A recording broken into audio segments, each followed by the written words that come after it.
Полицијата подолго време ги следела и прислушкувала наркодилерите на амфетамин во Скопје и Куманово. По неколку месеци МВР им влеза во трага и целосно ги откри скопските и кумановските наркодилери.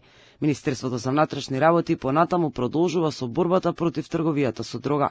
Во полициската акција и од претресите кај наркодилерите во Скопје и Куманово заплените се 6 килограми амфетамин, што требало да завршат во малопродажба на наркопазарот. Задржани се 6 луѓе поради сомнение за неовластено производство и пуштање во промет наркотични дроги. Министерот Панче Тошковски уверува дека полицијата и понатаму ќе продолжи со борбата против криминалните банди, кои што се занимаваат со продавање на дрога.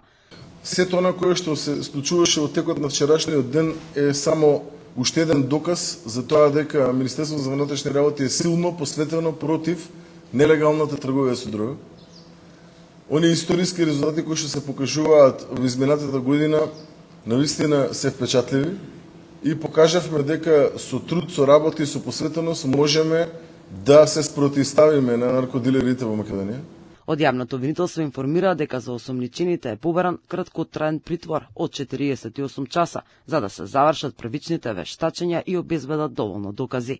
Согласно обезбедените докази, постои сомнение дека тие заедно со умисла извршиле повеќе временски поврзани действија, што представуваат повеќекратно остварување на исто дело, искористувајќи ист траен однос и исти прилики, така што претходно неовластено набавувале, држеле и продавале психотропна супстанца амфетамин. Пред неколку месеци во координирана акција на МВР и обвинителството за гонење на организиран криминал падна и Раде Трајковски Штекли, наркобосот кој е добро познато име на скопското подземје. Притвор доби уште 9 мина, од кои 20 се во бегство.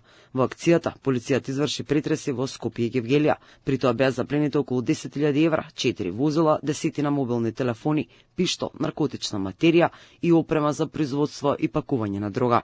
Осомничените од бандата на Штекли се товарат за кривично дело, неовластено производство и пуштање во промет на наркотични дроги. Раде Трајковски Штекли бил уапсен во близина на хотел во Гевгелија, наводно додека се подготвувал за бегство. Тој е познат член на скопското подземје, а во минатото преживеа 3 обиди за атентат. Големата полициска акција се одвиваше на повеќе локации во скопската населба Аеродром. Се вршеа претеси на повеќе места. Раде Штекли предводел група од над 10 члена кои се занимавале со продажба на наркотични средства.